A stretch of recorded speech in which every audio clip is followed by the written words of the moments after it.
શું તમને વારંવાર નમકયુક્ત નમકીન ખોરાક ખાવાની ઈચ્છાઓ થાય છે? તો તમારું શરીર આ સંકેતો આપી રહ્યું છે.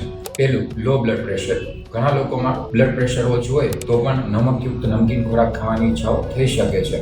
બીજું, બહુ પરસેવો આવવો. જે લોકોને વધારે પ્રમાણમાં પરસેવો આવે છે તેમાં શરીરમાં સોડિયમની માત્રા ઓછી થવા લાગે છે, જેથી નમકયુક્ત ખોરાક ખાવાની ઈચ્છાઓ થઈ શકે છે. ત્રીજું, પાણીની ઉણપ. ઘણા લોકોને પાણી ઓછું પીવાની આદત હોય છે. એવા લોકોના શરીરમાં પાણીની માત્રા જાળવવા માટે નમકયુક્ત ખોરાક ખાવાની ઈચ્છાઓ થઈ શકે છે, કારણ કે નમક શરીરમાં પાણી જાળવી રાખે છે. આવા લોકોએ ખાસ નમક લેવાના બદલે પાણીનું પ્રમાણ વધારવું જોઈએ. ચોથું, સ્ટ્રેસ અથવા ઊંઘની કમી. ઘણા લોકોને ઓછી ઊંઘ લેવાથી અથવા તો બીજા કોઈ કારણોથી સ્ટ્રેસ હોર્મોન વધી જતા હોય ત્યારે સોલ્ટી ફૂડ ખાવાની ઈચ્છાઓ થઈ શકતી હોય છે. પાંચમું, થાક અથવા કમજોરી. શરીર પોતાની એનર્જી બેલેન્સ કરવા માટે પણ ઘણીવાર સોલ્ટી ફૂડ માંગી શકે છે. આ વિશે વધુ જાણકારી મેળવવા માટે અમારો સંપર્ક કરો. હું તમારા સ્વસ્થ જીવનનો સાથી ડોક્ટર સુનિલ આહિર. જય દ્વારકાધીશ.